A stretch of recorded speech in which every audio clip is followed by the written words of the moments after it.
Whoops. Tripping. I'm tripping all over the place. Oh, I fell down. I got up again. It's the nature of life, isn't it? Fall down, get back up again. All right, I got to turn the music off. I got these headsets on and blare my eardrums out to some classic David Bowie. Of course, everything's classic from David Bowie because he's been gone for I think 9 years now. Um, I got poetry to read here. I I am prepared. I am fully prepared. Poetry, yes.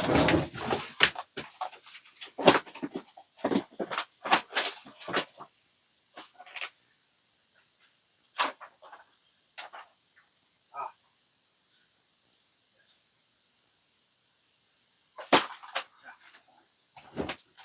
yes, I got poetry. And sometimes you feel like a Dinkwater. In this case, John. Oh, excuse me. It's not Dinkwater. It's Drinkwater. Okay, John Drinkwater. And who doesn't need to do that? Okay, John Drinkwater. I'm prepared. Yes. Hmm. Anyway, there's a cat there. That's the old cat. He's very happy, very hungry. He's 19. He's deaf, but he doesn't really mind being deaf. He's been gotten used to it over the last 4 or 5 years. He's half of the Percy Shelley combination. Good guy. Um, Tends to be a bit noisy because he is deaf, so bear with him. Okay, John Drinkwater, and I'm not going to get caught up in my very minor speech impediment, which is dealing with and it's hard to do because I got a little space between my upper teeth. Some people have that, some people don't, and I had to deal with that when I was in third grade. I didn't know I had a trouble, saying like Thursday. So they gently eased me into a speech impediment tutorial, and me and another kid who also had trouble with the th sound. We sat there, and I think his name was Brink, something Brink. Anyway, he had the same problem, and we got over it and got out of there. But the good thing is, they didn't keep us after school to do that. They actually pulled us out of regular class. And if I was more intelligent, I would have faked more speech impediments to get out of regular class. But who's so intelligent when they're 9? So I don't know. Anyway, just fair warning: if that cat makes any loud noises, it's not his fault. He can't hear. So I apologize if he shows up on the mic. And of course, it's gray. It's naturally gray out. It's always gray here. This is not Britain. This is not Birmingham, England. This is not there. This is somewhere else where it's often gray. But it's not raining, and it's actually pretty warm for a change. So, Olton Pools by John Drinkwater. Now June walks on the waters, and the cuckoo's last enchantment passes from Olton Pools. Not now dawn comes to my window, breathing midsummer roses, and scythes are wet with dew. It is not strange forever that bowered in this wonder, man keeps a jealous heart, that June in the June waters, and birds and dawnlit roses are gospels in the wind, excuse me. I'll read this again because I'm really not doing a good job. Fading upon the deserts, poor pilgrim revelations hissed over Olton pools. Okay. I'm not going to blame John Drinkwater for that. I blame myself. I just sort of hit the record button and didn't have any of this written before me. And hey, I've never read John Drinkwater in my entire life until now. I've never seen the poems. I've never even heard of Olton pools or whatever these other ones are. And I'll just try this again. One, two, three. Now June walks on the waters, and the cuckoos. Okay, I gotta start over. It's not cuckoos, is it? No. Olton Pools by John Drinkwater. Now June walks on the waters, and the cuckoo's last enchantment passes from Olton Pools. Now dawn comes to my window, breathing midsummer roses, and siths are wet with dew. It is not strange forever that bowered in this wonder, man keeps a jealous heart, that June and the June waters, and birds and dawn-lit roses are gospels in the wind. Fading upon the deserts, poor pilgrim revelations, hissed over Olton Pools. That's a nice one. Doesn't make me think of anything. Oh well. Hmm. Oh man, oh man, oh man. Sometimes I really think I don't like myself very much. I mean, I just bite off more than I can chew. I don't like to chew paper. Deer by John Drinkwater. Shy in their herding dwell the fallow deer. They are spirits of wild sense nobody near. Comes upon their pastures, there a life they live, of sufficient beauty, phantom fugitive. Shredding, as in jungles free leopards do, printless as eve light, instant as dew. The great keen are patient, and home-coming sheep know our bidding, the fallow deer keep. Delicate and far, their consoles wild, never to be folded reconciled to the spoiling hand as the poor flocks are, lightfoot and swift and unfamiliar. These you may not hinder unconfined, beautiful flocks of the mind. Well, that's a deer. I don't live near deer, so I can read poems about them and not be upset about them eating bits and pieces of agriculture around outside overnight. And they got those little weird plastic things. They're supposed to be like a deer repellent if you're like driving along and they make some sort of whistling sound and drives them away. I don't think those things work, but hey, one can hope. Save a life or two. I'll read that one again. Deer by John Drinkwater. Shy in their herding dwell the fallow deer. They are spirits of wild sense, nobody near.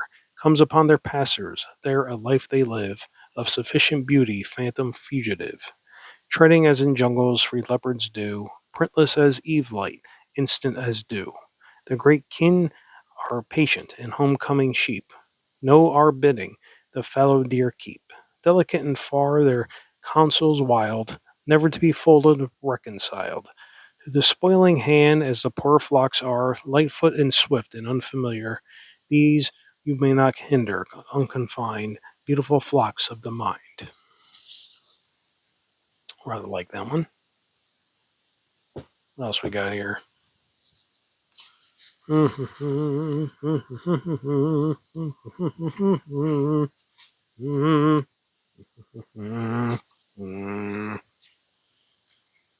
as well. Since I didn't have much trouble with that last one, I'll dig into something kind of dense here. If I can find it. What's dense? Besides me on a Saturday night. We all have a right to be dense sometimes. Just don't make a career out of it. Wear out your welcome with people. And speaking of dense, oh, this is going to be dense. Lake Winter by John Drinkwater. Odds are no one has ever read this ever. Maybe, I don't know. We'll find out, or maybe we won't find out. But I'm going to bring it to yeah. I'm thinking this is how intellectuals think. They can't quite form a sentence. They sort of dance around while they try to form a word in their mind. It's like getting caught in cobwebs and you're trying to like pry them off and you're sitting there going, yeah, yeah, yeah, yeah, yeah, yeah. I don't think anyone has read this. Yeah, and hasn't been on the internet for a while. Yeah, maybe ever. But you never know. Lake Winter by John Drinkwater. Okay, this doesn't require a lot of puff. That's another word for, air in the lungs. Puff. I'm not doing anything weird. Puff. It's British. I think that's British terminology. I don't know. Maybe I just invented that. Puff is lung power. Okay, that's what I mean. This will require a lot of lung power. I'm going to do my best because this is about many, many pages. So bear with me. Okay, this might be the last poem. Is so many pages here. Lake Winter by John Drinkwater. Oh, and I also might read it only once, so I'm going to do the best I can. And I've never read this before in my life, ever. This is the first time. Full summer dusk was round him as he stood on the hilltop over the calling sheep. Drifting along the pastured downs, the moon far off was rising from the Sussex sea. Above him, building up into the sky, black and with pointing sails, now skeletoned, a windmill gathered strays of evening's wind, whispering through the splittering timbers. Still, the setting sun washed with a fuller gold, the golden sheaves patterned upon a cone of downland by him farther from the sea. So still he seemed a thing woven of earth, a life rooted and fixed as were the oaks locked in the soil, their bases webbed with fleece of sheltering ooze. He watched across the valley, and the hour passed, and the black mill grew and grew.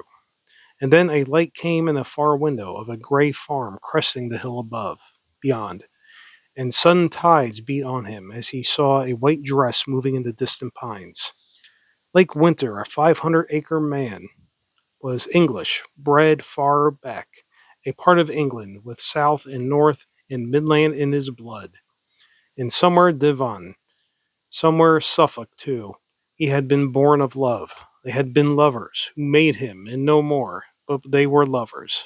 She of a proud house, proud of to make it prouder, with wit and beauty and a young brain glowing and a swift body fearless and pitiful, and he a Cotswold yeoman, thrift and power, and mastery of earth, and herds and flocks, and knowledge of all seasons and their fruits, and a heart of meditation, all his birthright. 10 generations deep from Gloucester stone. And those two met and loved, and of their love came a new purity of blood and limb, as of a purpose slowly molding them, and long they waited, and then one summer noon, he, coming northward from his Cotswold home, found her by Rydal, as she had bidden him. And proudly stride to stride they took the road, sure youth by youth, and to Helvellyn's foot they came and climbed up to the brighter air. And into the wind's ardour still went on, until upon the mountain top they stood, and lake by lake was fading in the dusk. Out of the plains they saw the moon move up, and over them the deeper blue came on, the faint stars glowing into mastery, and in the splendor of a summer hill, amid the mellow breathing night, where at yet the poppies of the valley could not come, there was conceived a boy, and sorrow came upon their love before the moon again was full upon Helvellyn. The Cotswold lover with a great elm was blasted in a storm, and lay a burnt thing in a Cotswold grave. And she went out, took her inheritance, and lived apart, and the man child was born. She called him Lake, for those fading lakes of dusk, and gave him her own name. In 20 years she tended him, and died, and from her substance Lake Winter now for 15 years had kept his Sussex acres in fertility. Such was the man, so born, so passionately made, so knit of English earth and generations, who now upon the summer evening watched, his manhood full upon his middle years, a white dress moving in the distant pines. Now to the valley for their hills they came, Lake Winter and the woman that he loved.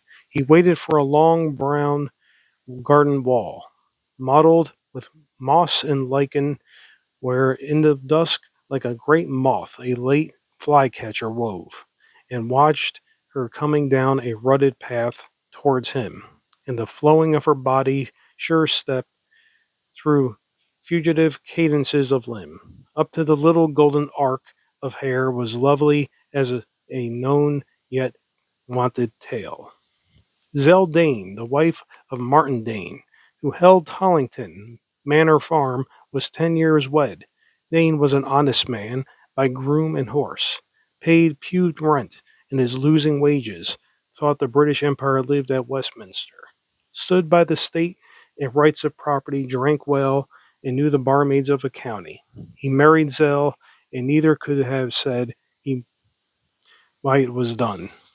10 years had gone since then, and he was now a half forgotten habit.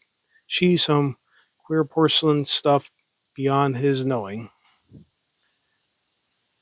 Uh oh. Oopsie. Bear with me. Got some pages backwards here.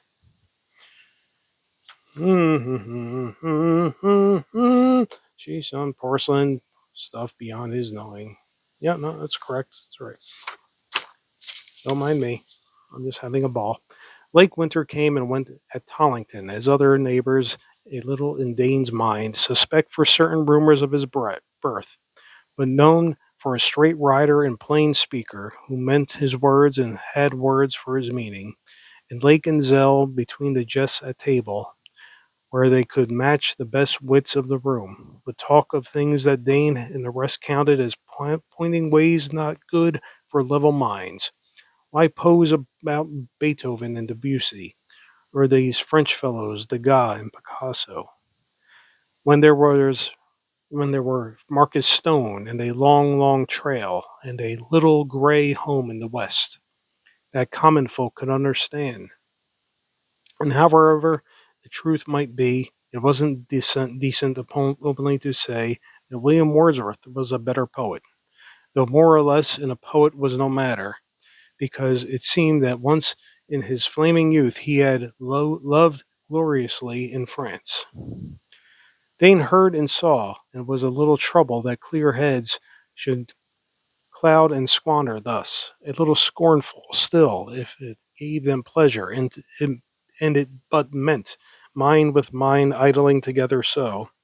Winter could come and go for all he cared. He wouldn't grudge, and then the doubt began. He thought that somewhere under all this play and nimbleness was crouching the true thing, lust, plain lust. There was between man and woman, so Dane had learned two several conditions, a compact to keep smooth the day's affairs, that in plain lust. This mind play was a sham. Winter and Zell were lusting, that was all. Then let them, damn it, let the matter be. Which time would show all, and there were crops and hounds. They stood together by the dusky wall, and long their lips met in the hushed world fading. This is getting saucy. In a hushed world fading, a night of beauty fading in their own. And then I made a rhythm for you today. When the last sheaves were binding, I made it thus. He made a rhyme, not a rhythm. Read that again. They stood together because it's getting saucy. I like it when it gets saucy. Isn't it nice when 19th century or maybe 17th century people get saucy? I mean, they have to wear all that perfume to cloud the fact that they're probably not well bathed, but they're saucy too. So it's kind of nice. I don't want to think about that so much. I don't think they did much grooming. They stood together by the like body grooming, hairy legs, and I don't think they depilate back then. I don't know. I don't want to think about it. It's just kind of disgusting now. They stood together by the dusky wall, and long their lips met in the hushed world fading, a night of beauty fading in their own. And then I made a rhyme for you today. This is a quote now. I made a rhyme for you today. When the last sheaves were binding, I made it. Thus, I have no strange or subtle thought, and that wild things are best. In curious tongues I am untaught. Yet I'm no rest. I know the sifting oak leaves still upon a twilit sky. I hear the fernal on the hill go wheeling by. I know my flocks by and now they keep their tunes afield of old. My scholarship can sow and reap. From green to gold, the circled stars from down to sea. I reckon as my gains the swallows are as dear to me as loaded wades. Yet these were ghosts and fugitive until upon your steep they came by revelation's lips to live in your dear name. I say, I saw you walking as dusk fell, and leaves and wains and heavens and birds were miracles my blood may tell, and not my words. More quotes. And yet I would not lose when the tidings come on so dear words, though the blood knows it all, as the song says. She spoke, and from the valley slow. Oh, I should have done the woman's voice. Oh well. As I said, I haven't read this before. She spoke, and from the valley slowly towards the mill, by ghostly flocks that stole about the meadows of the moonrise, they walked and made their argument of love. Lake. I think Lake is the dude. Okay. How shall they stand for wisdom forbid? Who forbid the body's love, which is so small a thing, yet let the souls or minds or what you will be mated as though spirit were the drudge, for no one's heed in limbs alone to be, as though clay were the gold inviolate. If I could grudge love coming anywhere, falling even on whom I loved, in all, I think the body at least should have no share of jealousy from me, which should be spent rather on minds meeting above my own. Myself in exile from their understanding beloved, in the mating of our minds, I am all peace to walk thus in your presence, and in that peace your body of my desire. In my earth, as passionate as any, seem snares to tempt us to the loss of all, since by them the world threatens this our peace, which else we may so gather undenied, then is not flesh merely the trouble of love.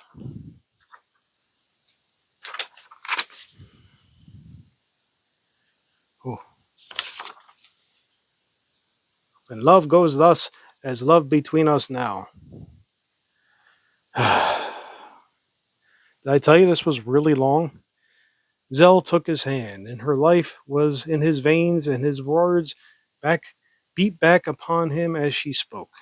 Zell, dear, you are wise of all your books and speech, of windy downs and polities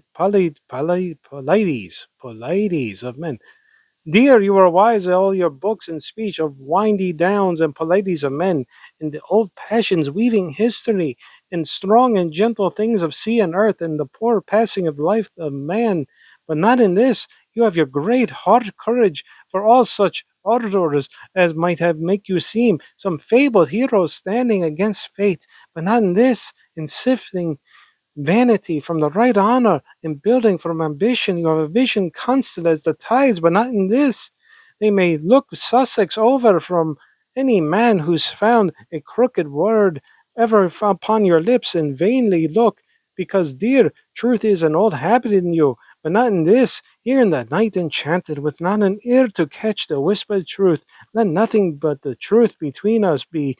I love you, Lake. I love the fair mind moving in equal joy among men's praise or censure. I love the courage of its lonely flight here in the night land of light convenience. I love you for the years that you have given to Sussex, plough and pasture till they are grown, surer and richer in your wit than any. I love you for the love in which you gather my mind that from youth on has gone unmated, and then I love you for the bearing kept in you when slight occasions something royal take on, because you silently are there. I know you, Lake, for a man worthy of honor, and well to honor is well to delight. But dear, with all this giving of my love, great and unmeasured giving, sending back in joy the worship that you bring to me, and love your glowing body, ooh, and you love mine. No words or thrift of philosophic thought can put that love out of the love we are. Oh, at night, oh, I love when they get saucy. At night, alone, when the dark covers me, I ache for you. Body for body, I ache. And then I know that over you as well, the dear forlorn, restless, resistless pain is full. We may persuade, virtuously persuade, that this is but an accident of love, not of love's very being, a thing to bind in brave captivity as the world's bidding. But I know, as you know it, the persuasion so made is outcast in the house of truth. I love you, and the thing I love is made. How wonderful of flesh and spirit both, body and mind's inseparably one, and I must spend my life on all or nothing. I but love those limbs so rightly planned by ancestry so wise of English earth, if it were a simple harlotry in me, but Lake, I to love the life and not the house, the living house so admirably built of tissue flawless as the material of stars, wherein the life I live is manifest, where harlotry, no less I know that you, the dear lake of my idolatry. Okay, I turned into a man there with the man voice for a moment. For I am something near it, as you are, and our one life, whereto pilgrim thought conspires with all the cunning molding of the flesh, then of my brain and body and my love, dream to your dream, desire to your desire. If you should die, my memory of you would be no tale of the mere mind conceiving of contemplation, thriving thus or thus, in trance of spaces where not even wings nor breath recall the moving of substantial things, rather in me forever should be glowing, the imaging mind made it in equal limbs, thought visible in lines of the athlete, wisdom persuading in the lover's clasp, and how she had thought no thought, until the whole of body's beauty is by body learnt, until the trial of that most dear seclusion it's past, and all the dangers mere lust, disproved when the possession is no stall, regret and disillusion now should be known that the still hours of thought with thought are stable against the wearing of dissolving time. Dear, we must love all the tokens of love, before the presence of love beyond dispute is between us and forever fixed. What a filibuster. Can you imagine a woman saying all that to you and you actually listening to all of that? And much less what she said to him. I mean, he said to her and she listened to all that? People were much more devoted back then. Lake heard and knew the answer could be none. Then by the sheep tracks on the silver downs silent they walked, and midnight came apiece. And by the bases of the mill they went, close moving, arm by arm, and down again towards the valley, where again they stood and let their lives beat out upon the night. And as they waited on farewell, a form came up before them, and Martin Dane stood there. And by your leave, he muttered, he murmured, and by your leave. Here you go. That's going to be his voice. By your leave. And by your leave, he muttered and went on. Then Zell, tomorrow, when the moon is full, meet me beside the mill mound. Martin goes to farmhand from the otter hunting. Lake, Lake, took her and kissed, and with no word they parted, where the light still looked from the hillside farm over the valley in his home, and he as dreaming passed again by the mill to sleep. Take a little moment here. Firmer, the mold, MOULD, not MOLD. Okay. Firmer, the mold, surer the flight of bows, familiar move the bright plains of the air, and newly steadfast the gospel he had known year by year written on his Sussex life. Now seemed to Lake this day. Among his men, all day he drew and pegged the rick yard straw, and piled the barn from floor to the swallow's beam, brown throated and brown armed, the golden rose of summer wind glowing upon his face, and all the phrasing of his body good, and twilight fell on the full harvest home. And the barn doors were closed, and painted wagons stood empty by the ricks, and with sunken wheels smeared with the fallen husks, and voice froze none. And silence with the moon was over all. Lake through the eve walked his familiar paths, counting the labor of his years. The shed where morn and night the cattle came to stall, empty and still not but for the timbering rats. The low smooth paven dairy where the moon now sent a shaft on one full yellow bowl, the barn so happily by a teeming time again, the rickyard stacked with hurdles by the fence, the long loft over plow and wagon teams. Among the heavy apple trees he passed, my ledgy sheep track over the new stubble, across the valley and in the shadow kept of Martin Dane's home hop yard, and again back at his own hillside, and in the south beyond the moon, over the midnight sea, came up a cloud as all heavy with black wind. Zell by the mill was standing when he came, now darkly gowned, so that she seemed a shadow, black by the black mill, save for her the white face and gold hair and white hands that caught the moonlight. Together the wide wooden steps they climbed by broken treads and splitting rail, and he lifted the rusted latch, and there within were folded sacks perished along the seam, forgotten with the dust, not dusk, and the bare walls, now weather broken. Above them a dim light showed them a laddered way still up. They came into the high roofed chamber, and they rent in the top timbers.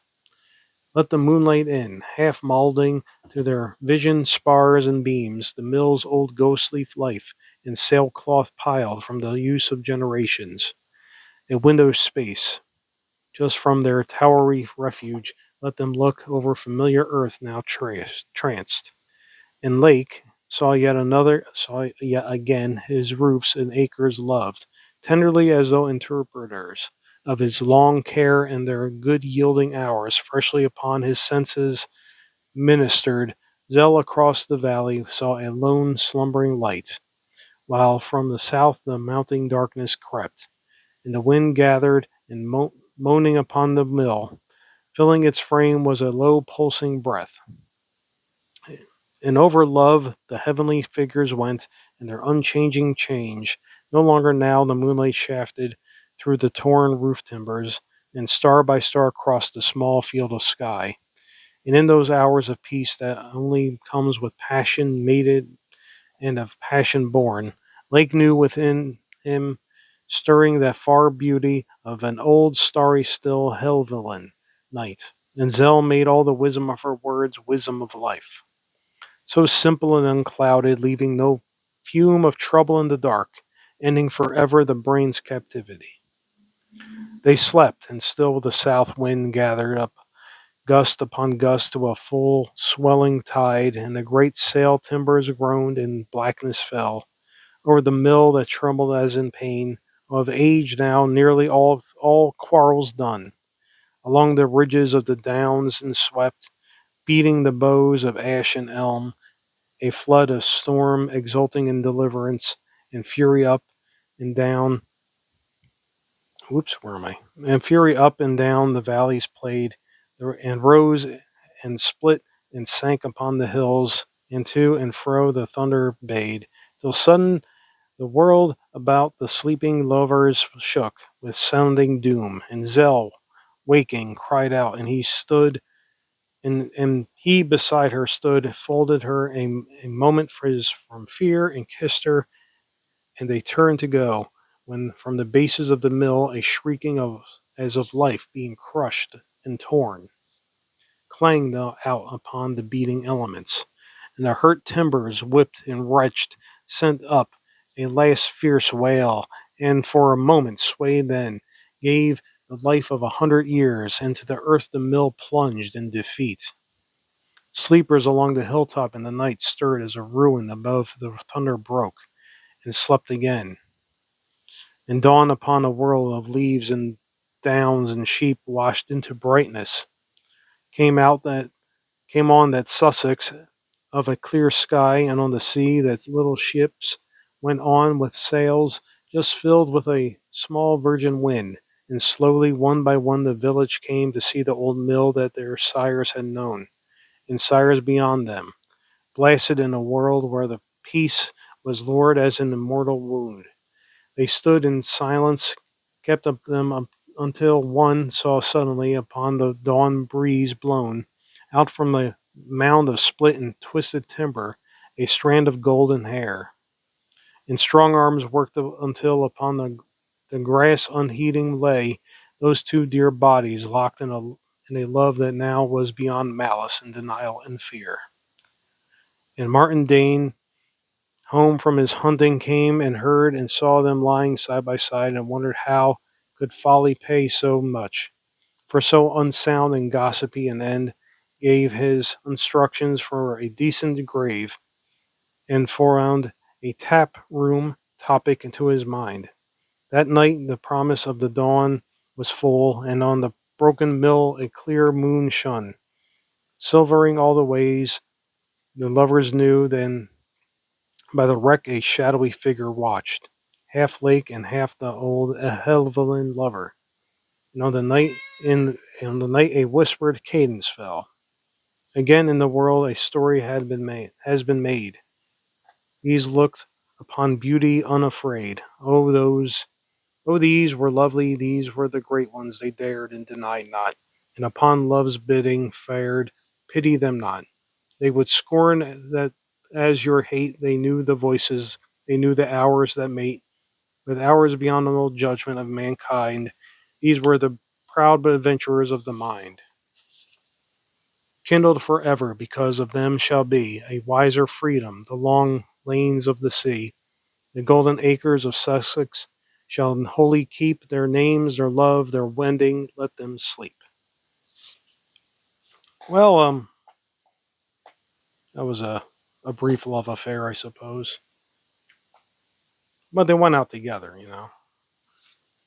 You see that a lot with older couples, you know, they're married for years and then one dies and the other one just seems to follow just, you know, naturally, I guess. Just one of those things, you know. Well, it's kind of a down poem. It's not even a poem, it's more of a narrative. Mm. I'm sorry for the voices. I do the best I can. And I'm sorry for the cat meowing. As I said, he can't hear himself. So where am I now? That was a very long piece. And I'm going to try something short.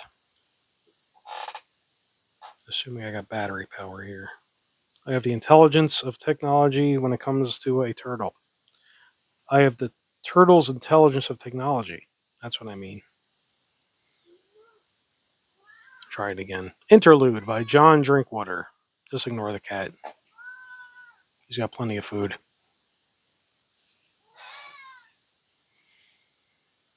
Do you think animals become senile with age? It's a serious question. I mean, that cat he's almost 20. He's in great health. Can't hear. But he might be kind of going kind of nuts. Another odd thing is old cats, they tend to sound like goats. Baby goats. I don't get that. Maybe it's a going deaf thing. I don't know. Interlude by John Drinkwater. What love is, how I love, how builder's clay by love is lit into golden spending. I'm reading this one over again, believe me. What love is, how I love. How builder's clay by love is lit into a golden spending. How love calls beautiful ghosts back to the day. How life, because of love, excuse me, I burped, shall have no ending. These with the dawn I have begun to sing, these with a million budded noon that's rising shall be a theme, with love's consent to bring my song to some imperishable devising.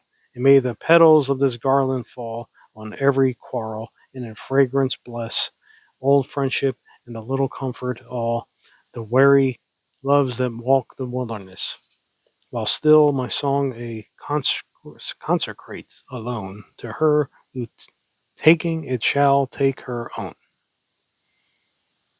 Oh, I really enjoy that. Generally, I am enjoying John Drinkwater, if nothing else because he has a great name. Interlude by John Drinkwater. What love is, how I love. How builder's clay by love is lit into a golden spending. How love calls beautiful ghosts back to the day. How life because of love shall have no ending. These with the dawn I have begun to sing, these with the million budded noon that's rising, shall be a theme with love's consent to bring. My song to some imperishable devising, and may the petals of this garland fall on every quarrel and in fragrance bliss. Bless old friendship and a little comfort all, and the weary loves that walk the wilderness, while still my song I consecrate alone to her whose taking it shall take her own. Oh, the cat liked that one. What else we got here? I don't know when I'm humming. My hearing's not too good today because I was really blasting my eardrums out to very loud music. It's just one of those things. Sometimes loud music's very relaxing. It aids in the focus, it helps you, get centered mentally. Kind of just feeling like kind of scatterbrained, Gets the mind focused. You got to be focused to read this stuff because I've never read any of this before. Birthright by John Drinkwater. Lord Ramses of Egypt sighed because of summer evening past, and little Eridan cried that summer fancy fell at last to dust, and young Verona died when beauty's horror hour was overcast. Theirs was a bitterness we knew because the clouds of hawthorn keep so short a state, and kisses go to tombs unfathomably deep, while Ramses and Romeo and little Arden sleep. Eridan sleep. Birthright by John Drinkwater. Lord Ramses of Egypt sighed because of a summer evening past, and little Eridan cried that summer fancy fell at last to dust, and young Verona died when beauty's hour was overcast. Theirs was the bitterness we know, because the clouds of hawthorn keep to so short a state, and kisses go to tombs unfathomably deep, while Ramses and Romeo and little Eridan sleep. Okay. Don't know what to make of that one. Sounds nice. That's the whole point. If it sounds nice, you read it. If it doesn't sound nice, well, you don't like it, but you read it. But I read it anyway. That's the whole point. A Town Window by John Drinkwater. Beyond my window in the night is but a drab, inglorious street. Yet there the frost and clean starlight, as over Warwick woods, are sweet. Under the grey drift of the town, the crocus works among the mould, as eagerly as those that crown, and the Warwick spring in flame and gold. And when the tramway down the hill across the cobbles moans and rings, there is about my sill, windowsill, the tumult of thousand wings. Hmm. Insects. Yes, I think that's insects. Little bugs, little annoying bugs. This is the season of them. Can't really see them though. I mean, they're not out right now. It means a south wind type thing where I live. Well, west wind, when it's really warm and balmy out. That's insect weather, but not good insects. There are good insects. Lightning bugs are good insects. There are no good insects here. Just gray days and bad insects. And noisy deaf cats. Oh. Oh, and Bill, too. Bill looking at the neon fish. Bill's always amused. It's good to be amused. I wish I was. Oh, just for an hour of amusement. Just for a whole day. An amusement park. I never had fun at those. I was always too short. A Town Window by John Drinkwater. Beyond my window in the night is but a drab and glorious street. Yet there the frost and clean starlight, as over Warwick woods, are sweet. Under the grey drift of the town, the crocus works among the mould, as eagerly as those that crown the Warwick spring in flame and gold. And when the tramway down the hill across the cobbles moans and rings, there is about my windowsill the tumult of 1,000 wings. I still think that's about, bugs. I could be wrong. But if it's an interpretation thing, how can I be wrong? I can't be wrong. It's just my interpretation of it, which is always right, because it's the way I see it. No one can tell me that my interpretation is wrong, because it's how I view it. It's like not origami. It's like Rorschach tests. Like, what does ink blot tell you? Oh, that's a caterpillar walking on a razor blade, and then getting cut in half, and then getting devoured by fleas. That's your interpretation. No one could tell me that was wrong.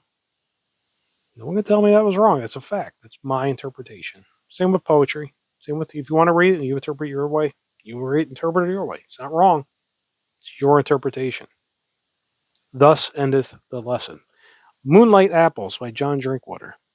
The top of the house, the apples are laid in rows, and the skylight lets the moonlight in those. Apples are deep sea apples of green. There goes a cloud on the moon in the autumn night. A mouse in the wainscot scratches and scratches, and then there is no sound, and the top of the house of men are mice, and the cloud is blown, and the moon again dapples the apples with deep sea light.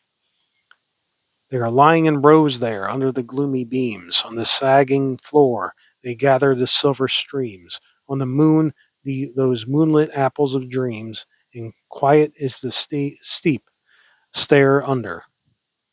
The corridors under there is nothing but sleep, and stiller than ever or orchid boughs they keep. Triced with the moon, and deep in the silence deep, on moon-washed apples of wonder. I need something to drink. Unfortunately, I'm very low on tepid black coffee tonight, so I might stop this at some point soon just to wet my whistle. Oh no, I'm going to get all southern now. Moonlight Apples by John Drinkwater. At the top of the house, the apples are laid in rows, and the skylight lets the moonlight in those. Apples are deep sea apples of green. There goes a cloud on the moon in the autumn night. A mouse in the wainscot scratches and scratches, and then there is no sound at the top of the house of men or mice, and the cloud is blown, and the moon again dapples the apples with deep sea light. They are lying in rows there under the gloomy beams. On the sagging floor they gather the silver streams. On the moon, those moonlight apples of dreams, and quiet as the steep stair under. In the corridors under, there is nothing but sleep, and stiller than ever or orchid boughs they keep. Tryst with the moon, and deep in the silence, deep on moon-washed apples of wonder. I'll read that last verse again because I butchered it. In the corridors under there is nothing but sleep, and the stiller than ever on orchid boughs they keep. Tryst with the moon, and deep in the silence, deep on moon-washed apples of wonder. What happened to my voice? I don't know. It's helping me get through the dry throat thing here. Sometimes you just gotta sound like a southerner. And sometimes you really shouldn't bother. Ugh, that ain't me. I haven't been to the South, and I've never been to the South. What am I talking about? What south of where? France? Oh, I just embarrassed myself at this point. It's like that time I slipped and fell running to the bus. I've already mentioned that before. I'm sure I did. If I didn't, well, just use your imagination. It hurt. It could have hurt a lot more if I didn't have a fat backside. May Garden by John Drinkwater. A shower of green gems on my apple tree this first morning of May has fallen out of the night to be heralded of holiday. Bright gems of green then that fallen there seem fixed and glowing on the air, until a flutter of blackbird wings shakes and makes the boughs alive, and the gems are now no frozen things, but apple green buds to thrive. On sap of my May garden, how well the green September globes will tell. Also, my pear tree has its buds, but they are silver yellow, like autumn meadows when the floods are silver under a willow. And here shall long and shapely pears be gathered while the autumn wears, and there are 60 daffodils beneath my wall. And jealousy is it that kills this world when all spring's behavior here is spent to make the world magnificent. Now, as I read that, I was being struck by a very vivid memory of my past. And what you don't feel with poetry is the things they don't mention in them. And by that I mean yellow jackets, bees. Whenever I hear pears and pear trees and fruit trees like apple trees, I think of them falling off the tree and rotting in the summer heat. And then all those little pesky bugs come out. And those little stingers when they get nervous and they start going toward the body. That's a bad, bad, bad experience. And I had two pear trees in my backyard when I was a kid. Two pear trees on the inside of a fence in the backyard. I grew up knowing to never go to the west side of the backyard. It wasn't a big backyard either. It was like a quarter acre.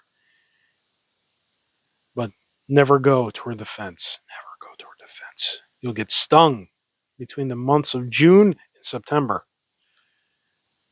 How do we cut the grass, you might think? Carefully. May garden.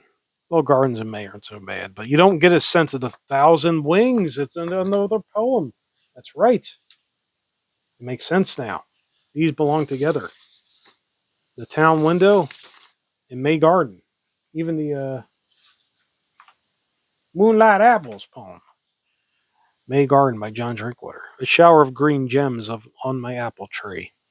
This first morning of May has fallen out of the night to be herald of holiday. Bright gems of green that fallen there seem fixed and glowing on the air, until a flutter of blackbird wings shakes and makes the boughs alive, and the gems are now no frozen things, but apple green buds to thrive. On sap of my May garden, how well the green September globes will tell. Also, my pear tree has its buds, but they are silver yellow, like autumn meadows, when the floods are silver under willow. And here shall long and shapely pears be gathered while the autumn wears. And there are 60 daffodils beneath my wall. And jealousy it was that kills this world when all of the spring's behavior here is spent to make the world magnificent. He really likes his, apples and pears. And I think I'm going to call it a night with this because my throat is dry. I don't want to speak Southern anymore because it's grating. It annoys people, and if it annoys me, it definitely annoys you. But I do enjoy doing it sometimes. I don't know who I'm impersonating, but maybe I'm reincarnated. Am I reincarnated? Yeah, I could be reincarnated. What does reincarnated mean? It's something to do with being in a car and being nated, right? Right. I'm going to call it a night. Have a good night. I'm sorry about the John Drinkwater, but I'll try to read more of them some other time. I hear you.